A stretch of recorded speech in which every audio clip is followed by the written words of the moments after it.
วันนี้พบกับซ่องพวกเขาจะมีเกมมาเล่นอยู่3เกมเกมนี้จะเป็นเกมมันอาจจะมีสาระและกับโบมีสาระจะเป็นเกมนั้นก็จะไปอัพชมอัพเปิดกันละ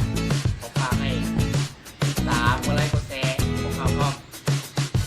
อันนี้ซื้อเล่เจ้าของซ่องนี่ซื้อ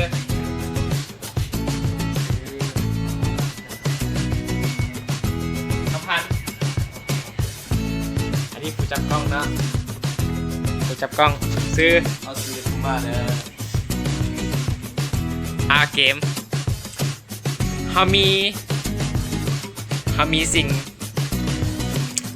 ถ้าผู้ใดตอบคำถามอันที่ผิดเนาะเขามีการท้าประลองกันขึ้นก็คือ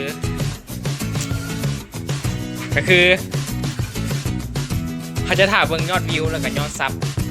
ถ้ายอดซับฮอด 1,000 ซับหรือว่า 100,000 วิวเขาจะเลียพื้นแต่นี่จนไปฮอดประตูเลยระยะทางประมาณ10 เมตรหรือว่า18 เมตรนี่แหละถ้ามันฮอดเด้อแต่คิดว่าบ่ฮอดดอกให้เวลา1 เดือนในการพิสูจน์จะฮอด 1,000 ซับบ่เอามาเล่นเกมอันนี้เริ่มก่อนหมู่นะตอบผิดจะเตรียมเลียพื้นไปนำกันคำถามที่ถามว่าคำถามก็คือให้ว่าวสัตว์ที่บ่มีใบหูมา8อย่างหรือว่า8ชนิดว่าเบิ่งอยู่มีอย่างนี้สัตว์ที่ว่ามีเป็นคนนี้มันก็มีหลายชนิดเลยอย่างที่1บาทมีตัวปิ้งฮะตัวนี้ก็ตัวปีกเนาะตัวปีกบ่มีใบหู2นี่อีกเดือนอีกเดือนเลย3นี่มันตัวปล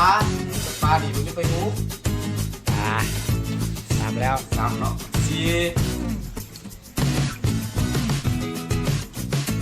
ถอยไว้เลยไว้จับเวลากับเก้ต้องจับเวลาจะเกี่ยวต้องนี่ต้องงูเจ็ดไปยังเจ็ดอะไรตัวช้างไก่เสือ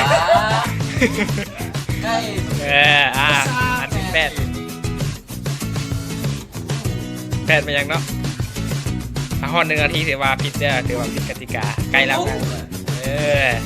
ต่อไปแม่นคำพันเฮ้ยเอาดินน้ำกันเบิ้งเอาเหล่าใกล้มีไปหมดเลย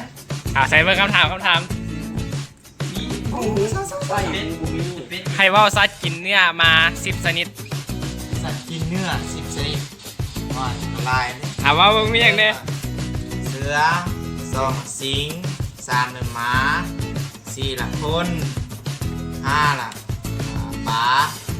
6ปลากินเนี่ยถ้าปลาใช้กินเนี่ย4กินก็ปลา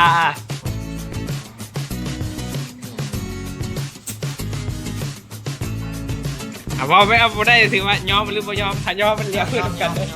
ยอมเป็นเลี้ยพื้นไหนเลี้ยพื้นน้ำกันเลยครับคนไหนยอมเลยวันนี้ผู้จับกล้องกับผมมา